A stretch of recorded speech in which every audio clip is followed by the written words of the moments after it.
Did you ever wonder who's out here? All the way out here.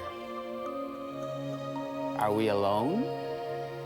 Or do we have company?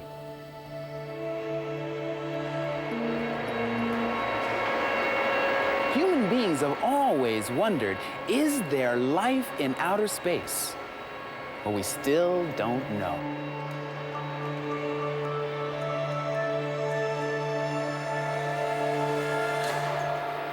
Here at the Lick Observatory, astronomers scan the skies and probe the mysteries of space. This huge telescope is used like a super powerful eye to see billions of times further than any human eye. It's kind of like, well, it's kind of like looking through a magic window deep into space to see what or who might be out there.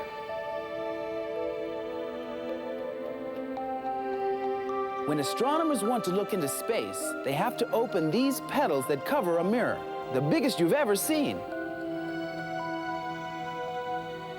When starlight streams into the dome, the mirror catches it and reflects it into a special camera hidden in the telescope. This camera then sends the pictures to a computer that shows the astronomer what the telescope sees. Hiya, Sally. Hi, LeVar. How you doing? Pretty good. What is it that we're looking at here? What you're looking at here is a picture, and all of these dots of light, those are all stars. Ah. And those stars, none of those stars are bright enough for you to see with your eye if you go out and you just were to look up at the sky. But using a telescope as big as the one in there, we can see all these stars. So, Sally, what made you want to become an astronomer in the first place? Well, I've always really loved space. I was a science fiction fan. You know, I love Star Wars and Star Trek and all that stuff. Right. Really got into that. And so I decided that since I loved it so much, why not try to make a career out of it? So I decided to study space. And that's what I'm doing. I'm studying the stars that are out in space. So when you're here at the observatory looking out into space, what does it feel like? I mean, is there some physical sensation that you get by looking out at the stars? Sometimes, yes. Sometimes, I mean, it's really neat to know that around each of the stars that you can see there, probably each of those has planets. And maybe on some of them there might be life of some kind. But that's kind of neat to sort of sit there and realize, you know, there might be civilizations out there, might be people out there. Do you ever think we'll know for sure? I hope within my lifetime. I don't know for sure, but I certainly hope so. Yeah, Yeah. I hope so too. Yeah. Thanks, Sally. Sure. Bye-bye. Bye.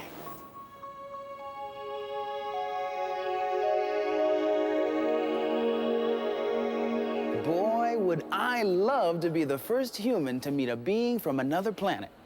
Well, here's a book about a boy who got just that chance one spooky Halloween night. It's called Space Case, and it's clearly out of this world.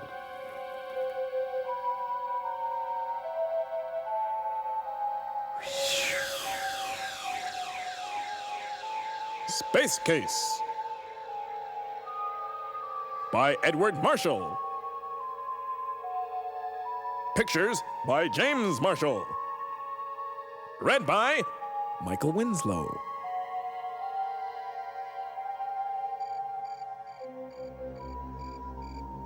It came from outer space to have a look around and to meet the natives, who were not especially friendly. Really? Everyone seemed so uncooperative. The thing from outer space was beginning to lose heart. But at the corner of Maple and Elm, some interesting folks appeared. Wow! Will you look at that? What a great costume, Said Lily. must be the new kid from down the block. Said Mary Louise. Come with us. Said Buddy. Trick or treat. He's such nice boys. And a nice lady gave them all treats. Thanks a lot, lady. Soon, the thing was having a fine time. Trick-or-treating was lots of fun. When their bags were full of goodies, the kids stopped at the schoolyard to stuff themselves silly. Trick or treat. Beep the thing. You know, there's something weird about that new kid. Whispered Lily. Heading home, Buddy noticed that he was being followed. For the first time, he took a good look at the thing. Hey, you're not the kid from down the block. Trick or treat. Beep the thing. Do you want to spend the night at my house? Mr. McGee let them in, You'll like my room. said Buddy. After studying the dictionary, the thing found it easier to communicate. The location of my origin is in outer space. Yeah, I thought so. Said Buddy. We'll have lots to talk about in the morning. Okay, good night. When Buddy turned the lights out, the thing turned out its lights too.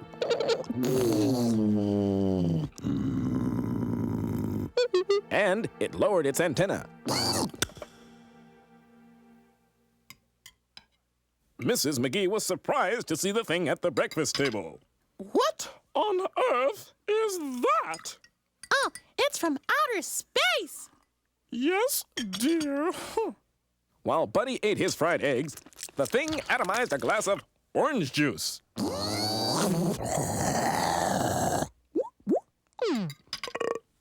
Fantastic toys these kids have, eh, dear? Said Mr. McGee. Are you sure you want to come to school? Asked Buddy. Unquestionably, Beep the thing. I want to observe.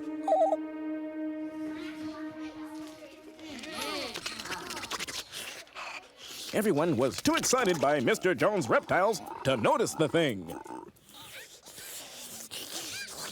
Good heavens! Beep the thing. What peculiar-looking specimens! And now, said Mr. Jones, putting away his reptiles, it's time for your space projects, Uh-oh. said Buddy. I forgot to do mine.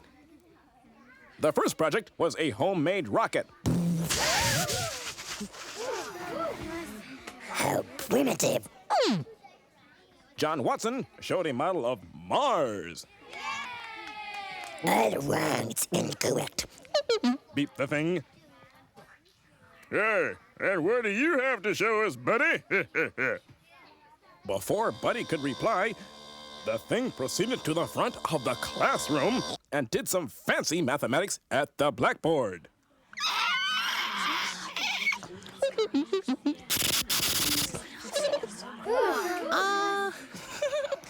That's my robot. Very clever indeed, said Mr. Jones. That's worth an A-, Wow. said Buddy. School was fun. But I wouldn't want to do this every single day. When do we go trick-or-treating? Oh, that's only once a year. I just remembered an appointment on Jupiter.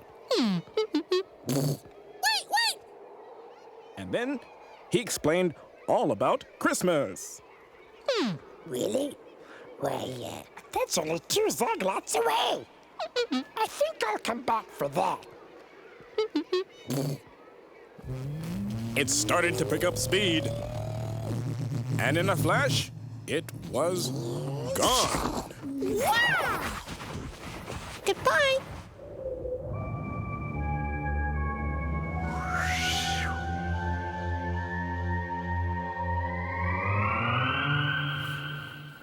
Space Case is one person's idea of what might be out there. Now, nobody's really sure, but if there are extraterrestrials, they might be tuning in to Reading Rainbow right now. That's because when a TV station beams a signal, anybody with an antenna can pick it up. Well, I hope they are tuning in because we've made a special show for all of those aliens out there who might be watching. So, Stay tuned out there, all you aliens, because this edition of Reading Rainbow is just for you.